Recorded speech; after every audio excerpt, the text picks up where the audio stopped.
सबको जय मसीह की। मैं जतिन बब्बर और आप देख रहे हैं मसीह परिवार चैनल। जैसे कि आप सब जानते हैं कि मैं इस चैनल पे प्रभु के अलग अलग दासों की वीडियोस डालता हूं, तो अगर आपको हमारा चैनल अच्छा लगता है तो आप इस चैनल को ज़्यादा से ज़्यादा सब्सक्राइब जरूर करें, ताकि आप प्रभु के वचन को सुन सके। वीडियोस को ज़्यादा से ज़्यादा शेयर करें ताकि जिन लोगों तक वचन नहीं पहुंचा उन तक भी वचन पहुंच सके।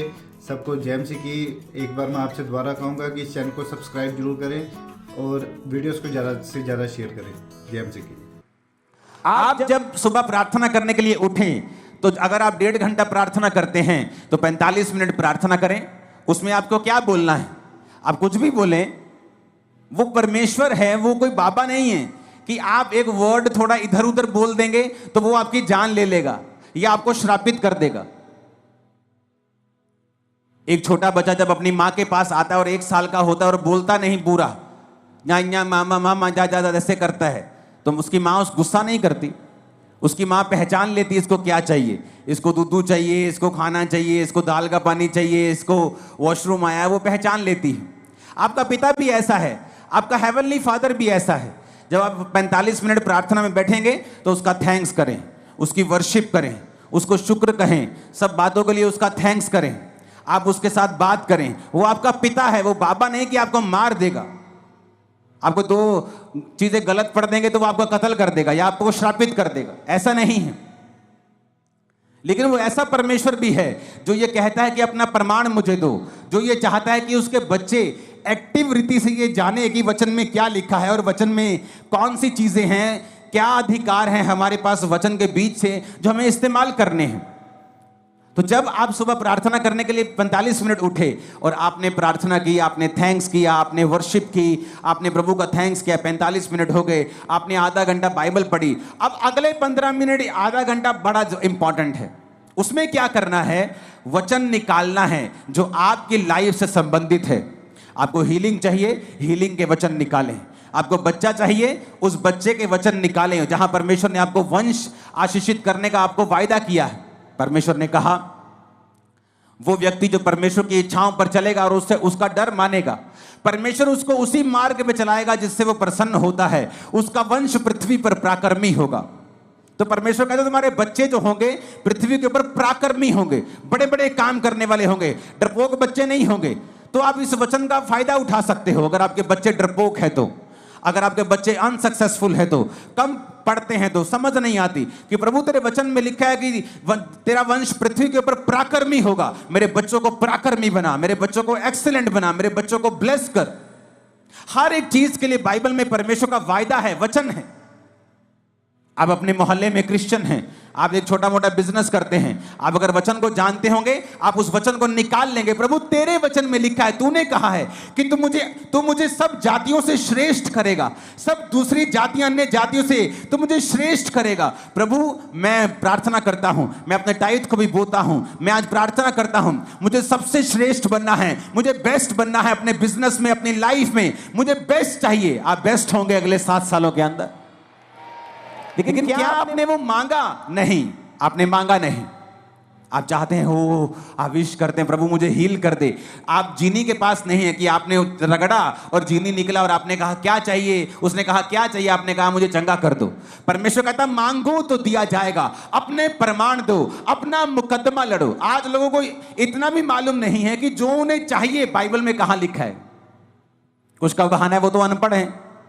आज अगर तुम्हारी बहन वेस्टर्न यूनियन में 10,000 रुपए भेज दे इंग्लिश में लिख के, तुम भाई साहब 15 मिनट में पैसे निकाल के ले आओगे। तुम्हें पता है किससे पढ़वाना है, किसको 10 रुपए का लालच देना है, किस पोते को बोलना है, किस पोती को बोलना है 100 रुपए देके और पैसे निकलवा के लेके आने। लेकिन जब बाइबल पढ़ने का समय आता है, आपको ट्यूशन रखनी चाहिए। अगर आप अनपढ़ है तो 2 महीने में बाइबल पढ़नी सीखो, खुद समझो बाइबल में कहां कहां वो वचन लिखे हैं जो आपको जरूरी चाहिए, जो आपके लिए एक हथियार की तरह काम करेंगे। ऊंची आवाज में हालेलुया बोलो जरा। अगर आप प्रार्थना नहीं करेंगे इसका मतलब आपने प्रभु से मांगा नहीं, आपने मांगा नहीं, आपने पाया नहीं। उसने कहा मांगो तो दिया जाएगा। तो मेरी प्रार्थना कैसे होती थी?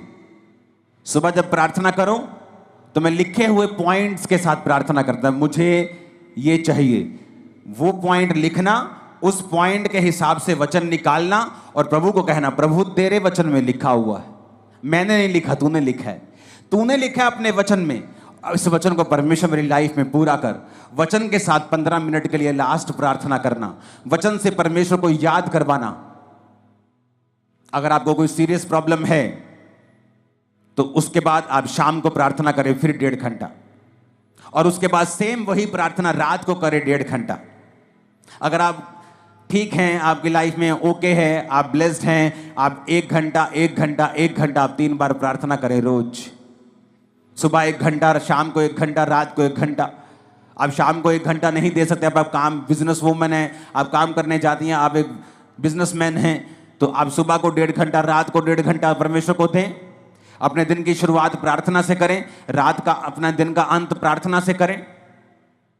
आप परमेश्वर को लिखे हुए वचनों से बताएं कि आपको क्या चाहिए, अपने पॉइंट्स को लिख कर रखें, उन पॉइंट्स के हिसाब से बाइबल के वचन निकालें और फिर परमेश्वर को उन वचनों से बताएं कि परमेश्वर मुझे ये चाहिए क्योंकि तेरे वचन में ये लिखा हुआ है।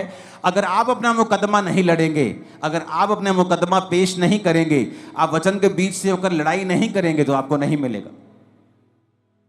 अब अपने आप में अंदर एक, पंजाबी के अंदर झाती मार के देखो अंदर जरा कि कितनी प्रार्थना करते हैं आप, या जो आपको चाहिए कि आपने उससे इनफ मांगा है, जो आपको प्रभु से चाहिए क्या आपने उसके लिए फाइट की है, क्या आपने उसके लिए लड़ाई की है? नहीं की। अगर केस बड़ा हो, आम बुखार हो तो पैरासीटामोल से ठीक हो सकता है, लेकिन बुखार अगर टीबी की वजह से हो तो टीबी की दवाई खानी पड़ती है। केस बड़ा है, कैंसर बड़ा है, बीमारी बड़ी है, प्रार्थना आधे घंटे की है, बस यही बोलते रहते बेड पे बैठे, प्रभु कुछ कर, प्रभु मैंने चंगा कर, और ये नहीं कहते प्रभु तेरे वचन में लिखा है तेरे कोड़े खाने से हम चंगे हुए। आज मैं वचन के बीच तेरे पास आता हूं, तूने कहा है तू संकट के दिन तू मुझे पुकार तो मैं तुझे उत्तर दूंगा। तेरे वचन में लिखा हुआ है कि तू अपने धर्मी जन के अपराधों को माफ करता है, उनको चंगा भी करता है, लेकिन वचन के बीच से हमने कोई प्रार्थना नहीं की।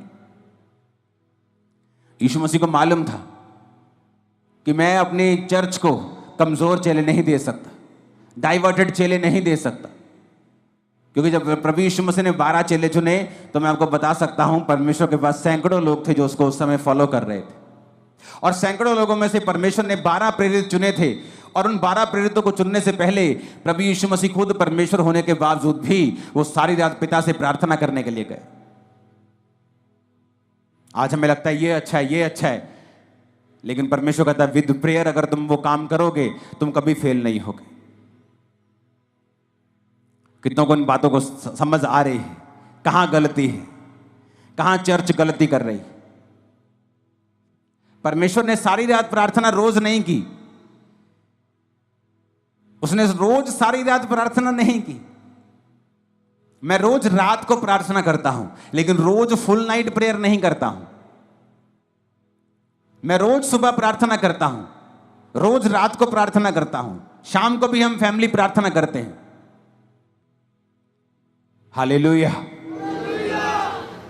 तो क्या मैं इनफ प्रार्थना कर रहा हूं? तो ये बेस्ट है कि अगर आप 1+1+1 प्रार्थना करें। अगर आप 1 घंटा प्रार्थना करने के लिए बैठे हैं सुबह 1.5 घंटा, तो आधा पौना घंटा आप प्रार्थना करें, प्रभु से अपने वर्शिप करें, उसका थैंक्स करें। उसके बाद आप बाइबल पढ़ें कुछ समय के लिए, और फिर कुछ समय आप बाइबल के वचनों के बीच से होकर प्रार्थना करें। आपकी लाइफ कभी भी सेम नहीं रहेगी। अगर आपको इस बात का प्रमाण देखना है तो एक काम करें, अपनी बाइबल के पीछे एक पेंसिल ले लें और अपनी बाइबल के पीछे पेंसिल से अपने प्रेयर पॉइंट लिखें, आपको क्या क्या चाहिए। पहला पॉइंट क्या चाहिए, दूसरा क्या चाहिए, तीसरा क्या चाहिए, चौथा क्या चाहिए। पेंसिल से लिखें, पेन से नहीं लिखना। और उन पेंसिल से लिखे हुए जो आपके प्रेयर पॉइंट हैं, उन्हें वचन के बीच से होकर आप रोज 1+1+1 रोज 2 समय कम से कम 1.5 घंटा या 1 घंटा 3 बार आप रोज परमेश्वर को याद करवाना शुरू करें। आप फिर देखें कुछ महीने बाद कि जो पॉइंट आपने पीछे लिखे हुए हैं, मैं आपको बता सकता हूं वेरी सून उनमें से 50%, 60%, 70%, फिर 90%, 100% आप उन प्रेयर पॉइंट्स को पूरा होते हुए देखेंगे। आप देखेंगे कोई रह नहीं गया। आप आगे ऐड करते जाएंगे, वो नए होते जाएंगे। लेकिन जो आपने पुराने ऐड किए होंगे, आप देखेंगे कि किस तरह से परमेश्वर ने आपकी लाइफ में वो काम किया। और जो आपके प्रेयर पॉइंट पूरा हो गया, उसे मिटे दें, उसे मिटाकर पेन लें और बाइबल में ही कहीं पर एक बहुत से बाइबल में खाली पेजेस होते हैं, उस पेन से लिखें गवाही कि ये प्रेयर पॉइंट आपका था, इस तारीख को परमेश्वर ने इसको पूरा कर दिया। जो प्रेयर पॉइंट पूरा होता जाए, बाइबल के पीछे पेन से लिखते जाएं। आप हैरान हो जाएंगे इस प्रार्थना को करने के बाद, इस तरह की प्रार्थना को करने के बाद, जब आप 1 साल के बाद अपनी बाइबल देखेंगे तो आपके नीले पॉइंट ज्यादा होंगे और काले वाले कम होंगे। आप देखेंगे वो पूरे हो रहे हैं। और जब भी आप देखेंगे कि शैतान आपको इस प्रार्थना करने से क्यों रोकता रहा है, उसको मालूम है इसी प्रेयर में रिजल्ट आना है। शैतान को पता है कि इसी प्रार्थना के द्वारा आप छुड़ाए जाएंगे, इसलिए वो पूरी संभव कोशिश करता है कि आपको इस प्रार्थना से दूर रखा जाए, क्योंकि प्रार्थना में छुटकारा है, ये शैतान जानता है।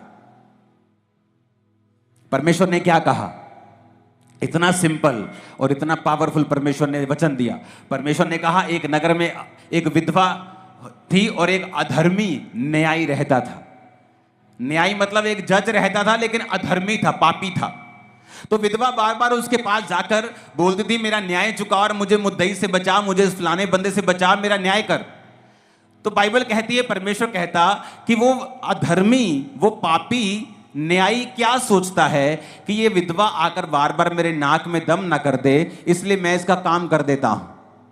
तो परमेश्वर ने कहा, सुनो वो अधर्मी क्या कहता है। अब जो व्यक्ति दिन रात परमेश्वर के नाम की दुहाई देता है, परमेश्वर ने कहा, क्या मैं उसका न्याय नहीं करूंगा? जो व्यक्ति दिन रात मेरे नाम की दुहाई देता है, क्या मैं उसका न्याय नहीं चुकाऊंगा? क्या मैं उसकी प्रार्थना नहीं करूंगा? ये कौन कह रहा है? सीधा डायरेक्ट प्रभु यीशु मसीह का वचन है ये।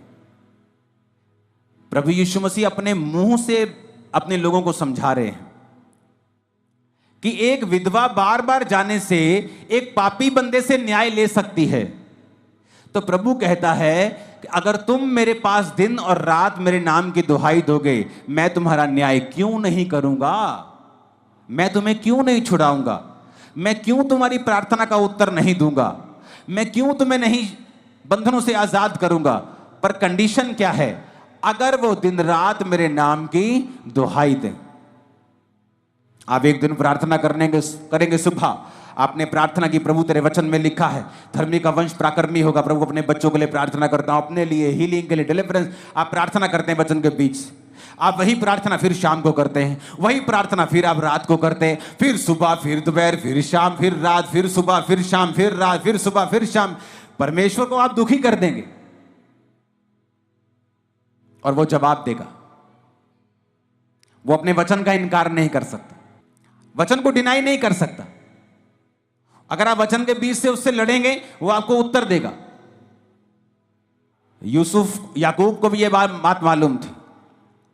याकूब को पता था कि उसका भाई उसे मारने के लिए 400 बंदे लेके आ रहा है।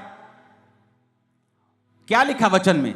उसने सब परिवार को नदी के पार कर दिया। अपने 11 जितने बच्चे थे उसके उस समय तक, उन 11 बच्चों को, उन पत्नियों को, उन भेड़ों बकरियों को, सबको आगे कर दिया और रात अकेला रह गया। और क्या करता रहा? लिखा वो स्वर्गदूत के साथ रात भर लड़ता रहा।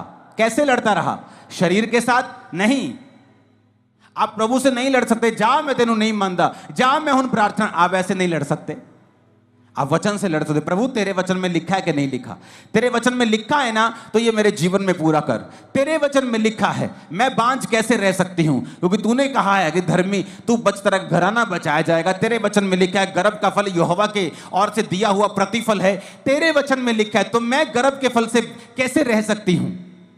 आप लड़ेंगे नहीं। तो बाइबल कहती है वो पूरी रात लड़ा और परमेश्वर के दूत ने कहा अब से तेरा नाम इज़राइल होगा। और उसके भाई का मन चेंज हो गया। जब वो भाई से मिला तो उसने उसे मारा नहीं। क्यों? क्योंकि प्रार्थना में वो सब बातों को जीत चुका था। प्रभु ने उससे वायदा किया था कि मैं तेरे वंश को ये करूंगा, तेरे वंश को वो करूंगा। तो वो क्या फाइट कर रहा था? प्रभु मैंने थोड़ी कहा था, मैंने थोड़ी कहा था कि मेरे वंश को तू ब्लेस कर। तूने कहा था कि तेरे वंश में राजा पैदा होंगे। तूने कहा था कि तेरे वंश में ये होगा। तूने मेरे बाप, तूने मेरे दादा, तूने मेरे फलाने को ये कहा था। वो परमेश्वर से इस वचन से फाइट कर रहा था कि तेरा वचन कहता है, तेरा वायदा है। तूने कहा था कि मेरे दादा को, मेरे बाप को, मेरे दादा अब्राहम को तूने कहा था कि तेरा वंश ऐसा होगा। और तू जानता है परमेश्वर, मेरा भाई तुझ में नहीं है, एसाव तुझ में नहीं है, एसाव परमेश्वर में नहीं है। अगर वो परमेश्वर में होता तो कनानी लड़कियों से कभी भी शादी नहीं करता। मैं तुझ में हूं, मैं अपने दादा, अपने पिता का वंश हूं, मेरे वंश के साथ तेरा वायदा है। इस तरह से वो फाइट कर रहा था और परमेश्वर ने उसको सुना। जोर से हालेलुया बोलो जरा। आज से अगर ये प्रेयर शुरू की तो नीले पेन से लिखने के लिए जल्दी तैयार हो जाना। लिखना जरूर, आपको समझ आएगी मैं क्या कह रहा हूं। आप जब लिखना शुरू करेंगे पेंसिल से, जो आपको चाहिए, जो मिल गया उसे पेन से लिखेंगे, आपको रियलाइज होगा कि आपने परमेश्वर से कहीं अधिक पाया है। कितनी प्रार्थनाओं को परमेश्वर ने सुना है।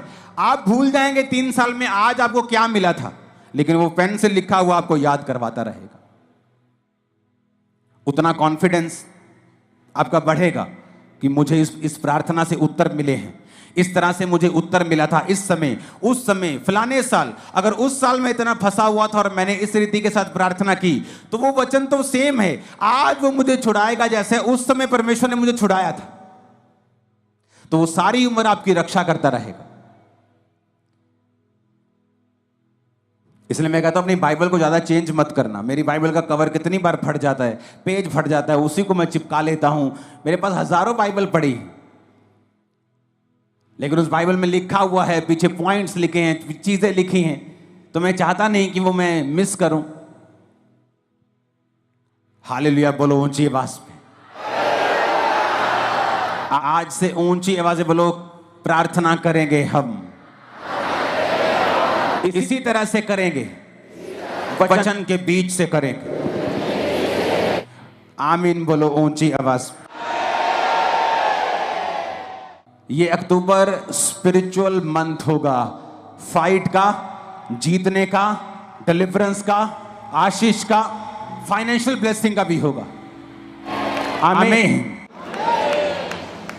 रोज प्रार्थना करने के लिए तैयार हैं? कैसे प्रार्थना करेंगे रोज? और कहता दिन और रात मेरे नाम की जो दुहाई देंगे। कितना सिंपल है परमेश्वर। उसने कहा है कि विधवा अपना न्याय करवा सकती है, बेवकूफ हो तो तुम क्यों नहीं करवा सकते? एक अधर्मी से, एक पापी से विधवा अपना काम निकलवा सकती है, तो तुम्हारा दिमाग कहां है? तुम धर्मी से, तुम परमेश्वर से काम नहीं निकलवा सकते क्या? एक विधवा एक पापी के पास बार बार जाकर उसको तंग करके काम निकलवा सकती है, परमेश्वर ने कहा, तो तुम्हारा दिमाग कहां है? तुम्हारे दिमाग पर शैतान ने क्यों पर्दा डाला है? तुम अंधे और गूंगे क्यों बनकर बैठे हो? तुम क्यों नहीं दिन और रात परमेश्वर के नाम की दुहाई देते हो? वचन के बीज से क्यों नहीं प्रार्थना करते हो? प्रार्थना करने के लिए परमेश्वर के समीप क्यों नहीं आते हो? और ये एग्जाम्पल खुद प्रभु यीशु मसीह ने अपने मुंह से दी है कि एक विधवा का न्याय अगर अधर्मी पापी कर सकता है, क्योंकि वो एक ऊंची पोस्ट के ऊपर है, लेकिन ना तो परमेश्वर से डरता है, ना किसी आदमी की परवाह करता है, फिर भी विधवा उससे काम निकलवा लेती है और वो ये सोचता है कि बार बार विधवा मेरे नाक में दम करेगी, तो परमेश्वर कहता है अगर विधवा उसका न्याय करवा सकती है अपना उसके पास जाके, और वो उस विधवा का न्याय कर सकता है, तो परमेश्वर तुम्हारा न्याय क्यों नहीं करेगा? अगर तुम भी कहने का मतलब है उसके नाक में दम कर दो तो प्रभु भी देखेगा, भाई कितने दिन हो गए तेरे को सेम वचन से प्रार्थना करते, तू रोज आती है अपने बेबी के लिए, तेरे को 5 साल हो गए हैं, कब तक वो तुम्हारी प्रार्थना को अनसुना करेगा? वो तुम्हें जवाब देगा। तुम्हारी बाइबल का पिछला पन्ना उस नीली लाइंस के साथ भरा हुआ मैं देख रहा हूं, और तुम्हारी गवाहियों के साथ भरा हुआ देख रहा हूं, यीशु मसीह के सामर्थी नाम में।